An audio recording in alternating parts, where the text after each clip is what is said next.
Hello, welcome back. This video has been long anticipated. I should have done it like over a month ago, but we are finally doing my best books of 2024. 2024 was not my best reading year, I must admit, but I do have 7 books to talk about today. And these are the 7 books that, looking back, they are 5-star reads. I still think about them and would recommend them to anybody. And most of these are in no particular order except for my top 2 books. Starting off with the general fiction category, we do have Magic Hour by Kristen Hanna, and this is one of Kristen Hanna's backlist books, and I never hear anybody talking about it. It's set in the Pacific Northwest, and it's about 2 sisters.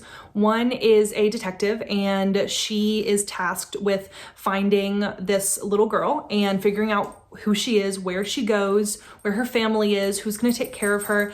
And this girl, they literally call her a feral child. She can't talk, she's not potty trained, she acts very animalistic, and they realize that she has been living in the woods and fending for herself from a very young age. So the detective calls her sister, who is a child trauma psychologist, and she comes and she tries to get to know the girl and figure out, what her trauma is, what makes her tick, and falls in love with her and ends up fostering her. And it's a very long road between the psychologist and this little girl. Their relationship is incredible. The bond that they form and the way they help each other and just have zero judgment about the other person and are just kind of testing the waters in relationships and trust and love.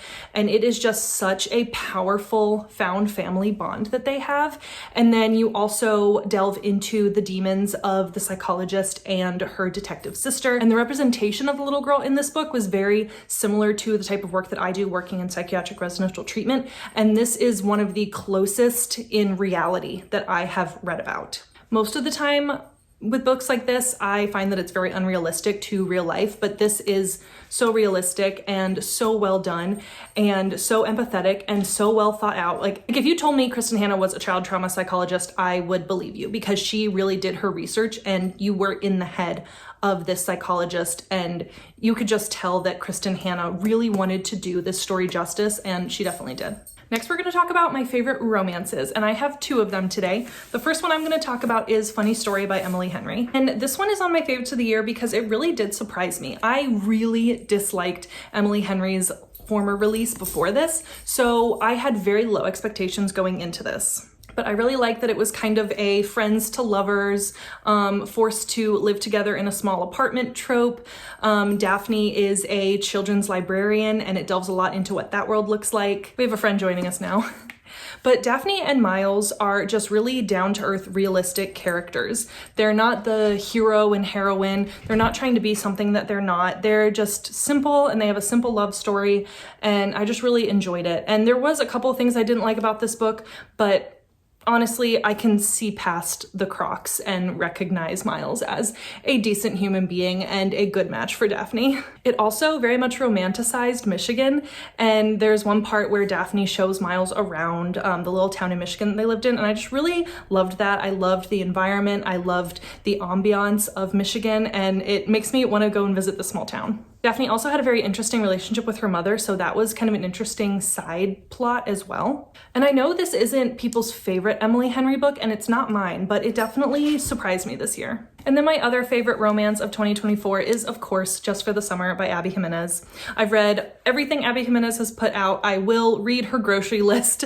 I just really love her and her writing, and the stories she creates are just so emotional and so empathetic and so real and so moving, and she does try to take on a lot. She tackles a lot, but in this one, she didn't tackle too much. She did it all a beautiful justice. This is about Emma and Justin, and Emma is a traveling nurse, and she meets Justin in Minnesota, and Justin takes her on these really fun dates. And so the dates are a super fun part of this, and the family aspect of Justin and the way he treats his siblings and his family dynamics are interesting, as well as Emma's relationship with her kind of toxic mother. And it just was a lot, and it was all done very well, and I enjoyed seeing some other characters from the books that came before this in this little world in Minnesota, and just Abby Jimenez can do no wrong. I didn't cry in this one, but it did leave me feeling like very just warm and fuzzy. And I think my favorite scene in this is when she has the flu and Justin has to go on this like little tiny little blow up boat to get to her and to take care of her. I just love that. Okay, now let's talk about my favorite thrillers of the year. I have 3, and the first is He Started It by Samantha Downing. Now, when I initially read this, I rated it 4 stars, but I just kept thinking about it. This one is about 3 siblings who have to recreate a road trip that they took with their grandfather when they were younger. And now their grandfather has passed away, and in order to get their inheritance, they have to take the exact same route and do the exact same things. And they have their spouses with them, and their spouses are very confused on what's going on and not sure why they're doing all of these weird things. But I loved the weird in this book. I loved the ending in this book, which is why most people, I think, don't like this book, is the ending. But I personally, it worked for me. I loved it. I loved all the talk about the weird, strange, kitschy things you can do in these little tiny towns along this route of small town America, because I love doing things like that. I love finding the weird, kind of off the wall things that you would never really think of. You don't really see much in travel books, but they're just fun to say that you've been there and seen them. Like the world's largest corn palace, or the cheese castle, or America's largest ghost town museum, like all of those just funny things. I love all of that. I also read this when I was on vacation in Colorado with my family, so I think that was a nice memory attached to it as well. But it's just so good. And of course, sinister things start happening on this road trip. They think somebody's following them, and it goes along from there. And it is pretty thrilling. So highly recommend this one. Don't let what people say about the ending scare you. And then the next book I don't have with me physically here because I actually loaned it out to a friend, but it is The Boyfriend by Frida McFadden. And this one blew me out of the water. This is probably my favorite book that I've read by Frida McFadden. And I've read quite a few. Some have been hits, some have been misses. But this is about a girl in New York, and she is kind of heading towards middle age, and she's on dating apps. She's trying to find Mr. Right. And she's had quite a few Mr. Wrongs. So she meets this guy and she falls in love with him. And then she realizes that he may not be who he seems. And there's some sketchy things happening. There's also some other POVs and some flashbacks to the past, and you don't really know whose flashbacks they are or how they're going to relate. And then in one big chaotic boom, everything just starts to make sense to you, and you start to wonder if what you originally thought was correct. And Frida McFadden did such a great job of leaving little breadcrumbs, but not obvious breadcrumbs, to where you knew what was going on. I thought I knew what was happening, and then it went a totally different direction, but it wasn't something that came totally out of left field. So it wasn't like, oh, okay, well, I never would have guessed that. Like, it was just so well done. And she did a great job of making you think we were going one direction, where she was actually just concocting this whole scenario on the other side where you weren't even paying attention. We have come to our top 2 books of 2024, and number 2 is my favorite thriller of the year, and it is Home is Where the Bodies Are by Geneva Rose. And I don't actually own this physically, but I need to get a copy. I initially listened to it on Libro FM. I got it as one of their advanced listener copies, so thank you so much to Libro.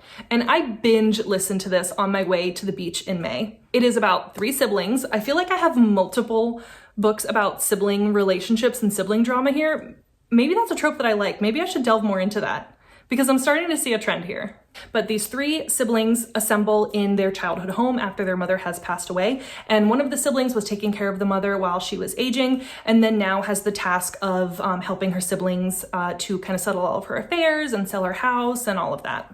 And then as they start going through their parents' things, they realize that they might have been part of something sinister in the past. And it has great 90s vibes. It has great sibling relationships. Everybody has a secret. Everybody has a motive. And I just loved all of the nostalgia. And I loved the fighting siblings and the emotional siblings. Definitely trigger warning for death of a parent. There is a very emotional scene right off the bat at the beginning of this book. So definitely be aware of that. I sobbed.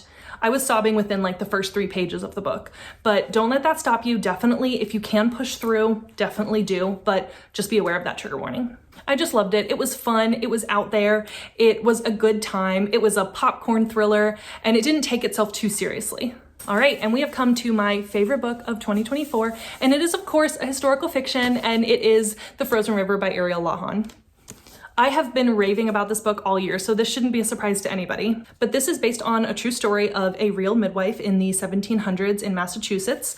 And Martha Ballard is tasked with kind of being one of the main medical advisors in this little town. So of course, when they find a body in the frozen river, they call on Martha Ballard to come and kind of do an autopsy and figure out what happened. And the man is allegedly accused of assaulting multiple women in the town. So as the kind of medical advisor, Martha has to testify and figure out what truly happened to these women and help them, because a lot of them are her patients since she's birthed a lot of their babies in the town. And if you like Outlander or Dr. Quinn Medicine Woman or any shows that have a very strong female character that's very ahead of her time, then this is the book for you.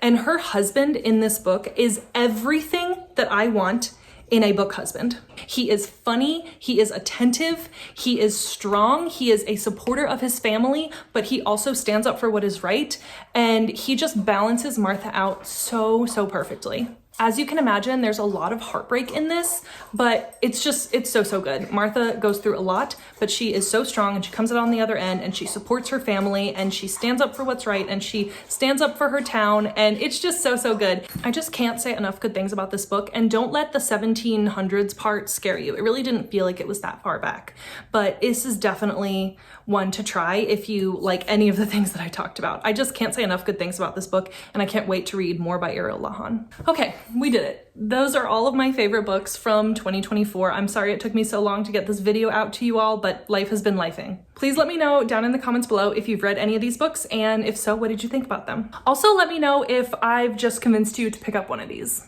Thank you so much for watching. Please hit that subscribe button. It really helps out my channel, and I'll see you in the next one. Bye.